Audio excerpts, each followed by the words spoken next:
युवा कांग्रेस के प्रदेश अध्यक्ष के आह्वान पर सभी जिला मुख्यालय में आज युवा कांग्रेस के सभी पदाधिकारी के द्वारा जेल भरो आंदोलन का आयोजन किया गया था। उसी कड़ी में आज जहांगीर युवा कांग्रेस के साथी द्वारा हम लोग नेताजी चौक से कचहरी चौक होते जेल जाने की कोशिश कर रहे थे। यहाँ पर पुलिस के द्वारा बैरिकेड लगा के हम लोग को रोका गया है और जहांगीर थाना में, जो कि यहाँ पर यातायात का थाना, यहाँ अस्थायी जेल बना के हम लोग को रोका गया है। आप सभी को पता है कि देवेंद्र यादव जी जो युवा नेता हैं उनको ज़बरदस्ती बीजेपी सरकार फंसाने का प्रयास कर रही है।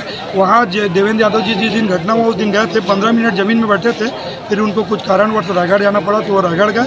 ना बीजेपी के पास एक फुटेज है देवेंद्र यादव जी का किसी को भड़काने के लिए, ना वो कलेक्ट्रेट के अंदर प्रवेश किया गया है, ना वो किसी के बारे में कुछ बोले हैं। मगर बीजेपी पूरा अपना जो फैलवर है उसको कांग्रेस के ऊपर डालना चाह रही है और युवा नेता देवेंद्र यादव को फंसाने का प्रयत्न कर रहे हैं। उसमें बीजेपी नाकाम होगी।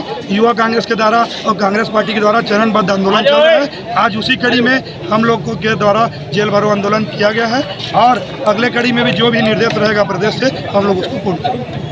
युवा कांग्रेस जांजगीर चांपा जिले की इकाई के द्वारा आज यहाँ जिला मुख्यालय में जेल भरो आंदोलन किया जा रहा था, जिसमें उनके द्वारा एक रैली नेताजी चौक से निकाली गई थी, जिसमें लगभग 150 कार्यकर्ता थे उनको यहाँ पर कचहरी चौक के पास उनको रोका गया, समझाइश दी गई और नामांकन करने के लिए कार्रवाई की जा रही है।